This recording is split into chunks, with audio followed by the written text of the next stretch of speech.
There's a place deep inside most people I meet that wants to feel fulfilled.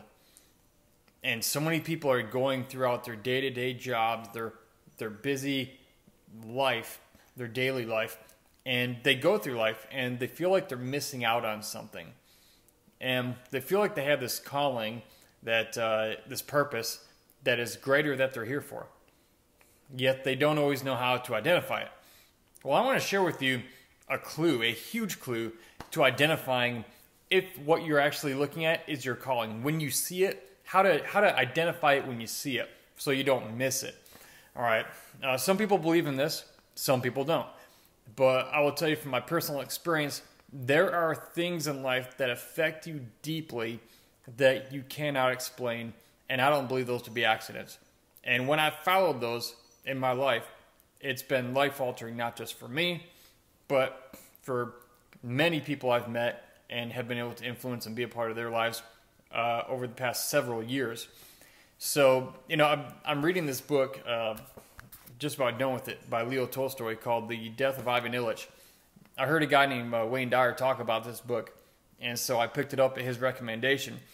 And it's about this guy who hates his wife. I think he's a Russian guy. Hates his wife, he resents her, and he's a lawman. I think he's a judge, from what I can tell, a lawyer, a judge. He's high up in that system in his time. And he gets to the end of his life, and he's on his deathbed. And the question he asks is this. He says to the person who's there with him, he says, what if I lived my entire life wrong? What if my whole life was wrong? That is scary. That is intense. I remember when I was laying in a ditch in Kandahar, Afghanistan, after that suicide bomber exploded. If you followed me for any amount of time, you may have heard this story. But when I was injured that day, when I woke up in that ditch, I didn't ask where I was going if I died, which I knew I was going to. Thankfully, I was wrong, because I'd already dealt with that. I'm a person of faith. I didn't think about that. But the thing that came to mind was this. What did I do with my life that mattered, and what did I do for other people? And that was the one or two questions wrapped into one that I couldn't answer. And in that moment, I felt like my entire life had been lived wrong. I was 20 years old or 21 years old. And I thought to myself, I had this intense amount of regret and remorse that I hadn't done more with my life that actually mattered. That I had come through this life as just another soul, came through, I was born, I lived, and now it was over with. And the world's not a better place for me having been here. And I didn't do anything for anybody. I felt like it literally felt like my life was purposeless. It was pointless. And one of the things, again, if you've heard me talk, if you followed me for any amount of time, you've heard me talk about that young lady I met after the first time I stood up and spoke in front of an audience publicly after my injury. I met this young lady after I got off stage, after speaking for about 2 minutes. I was wrapped up in burn bandages, and she came up to me and she said, after hearing my story of pain, she said, Brian, I was raped and I was abused and I was molested, I was beaten. She said my boyfriend was awful to me. He just dumped me. I tried to kill myself and I failed. And it's this horrible thing. But here's what she said on the end of it. She said, Brian, but if you can get through all that, the suicide bombing, the war, surviving all that, she said, Brian, if you can get through all that, she said, I think I can get through this. Now, here's the thing. That changed me. Here's a clue. You see, you know me as an author and speaker, if you know anything about me. I write books and I speak on resilience. I never planned on doing this. I didn't one day get this idea that, hey, you know what?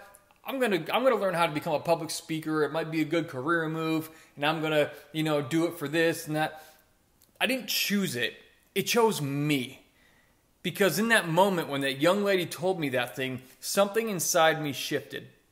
It was a 1-degree shift. It was a small shift, but it changed everything.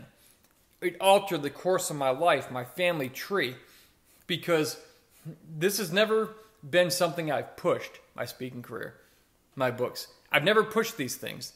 I'm pulled by it. All right, now I'm not saying it doesn't require effort, because it does. But whenever I get off track, whenever I get confused in life, it's funny how I sort of end up realigning with talking on this topic that I talk about. And I'm not the only one who's had this experience. I've met a lot of people who've had an experience, and they've, in one way or another, they said, you know, it's not like they chose to do something, but it's not that they're pushing a rock uphill or a boulder uphill, it's all on their own effort, but it's that they feel like they're pulled by something, that they can't get away from it. It's in them, and they can't escape it. And that's the experience. And so I want you to think about, in your life, have you ever had an experience where it felt like something chose you? Maybe it was like a conviction where maybe you heard about something or you saw something happen, and it was one of those times where you can't just stand there and do nothing. Like, you can't not get involved. Like, almost like instinctually, like you're reactionary. Like, you can't not get involved. You have to do something. Well, when I talked to that young lady that night after my first speech, I told the guy who would become one of my best friends and mentors, Dave, I told him, I said, Dave, I don't know what happened tonight, but I have to do this. And I'm going to do this, or I'm going to die trying, and I don't know how to do it. You know, becoming a speaker and doing that. And he said, don't worry, Brian, I'll show you. I'll help you out. And he did. But I haven't had quite an experience like that since. Now, it's been 10 or 11 years, and I'm still doing it. And I'm fulfilled in doing it. It wasn't something I merely chose. It was something that came out of me. So I want you to think about your life. I want you to think about if you're going through your daily life and you think, man, this job sucks, or I don't feel like I'm doing what I'm supposed to be doing. There's this higher calling that I'm supposed to do. Maybe you know what it is. Maybe you don't. But think about it. When you see it, you'll know it. When you realize that when you see something or experience something, that it grabs you from the inside and it pulls you. You can't shake it. You can't just get rid of it. You can't just forget about it. And the more you try to not do it, the more irritating and miserable you'll become because you're not doing that thing. And I believe that, personally, I believe we're all here for a reason. And I believe that when you step out of alignment with your reason for being here, that's why a lot of people go sideways. I think that's a reason why a lot of people just fall off track.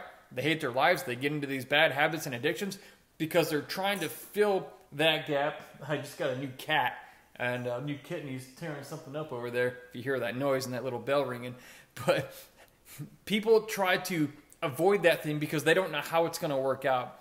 And it can be scary trying to pursue that thing. But I want to leave you with that clue. That is a huge, huge, huge, huge clue.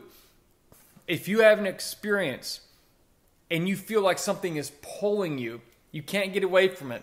If you've ever had that experience where it's, I have to do this or I'm going to die trying, I don't care, there's no other reason to live.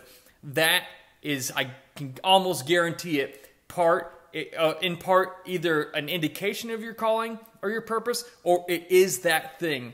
And it might be that thing for a time. And in 5 or 10 years, it might evolve into another form. I don't know that there's necessarily one particular mission we're all on. But think about that. Think about it. What is it in your life that pulls you? It's like a deep conviction. You just can't get away from it. You can't sit still. You can't just let it go. And it's almost like you didn't choose it, but it chose you. Think about that. Leave some questions in the comments. I would love to see some of your experiences. And if you have questions about this, again, I'd love to help you out if I can. Now, I write books on it. I speak on it all over the world.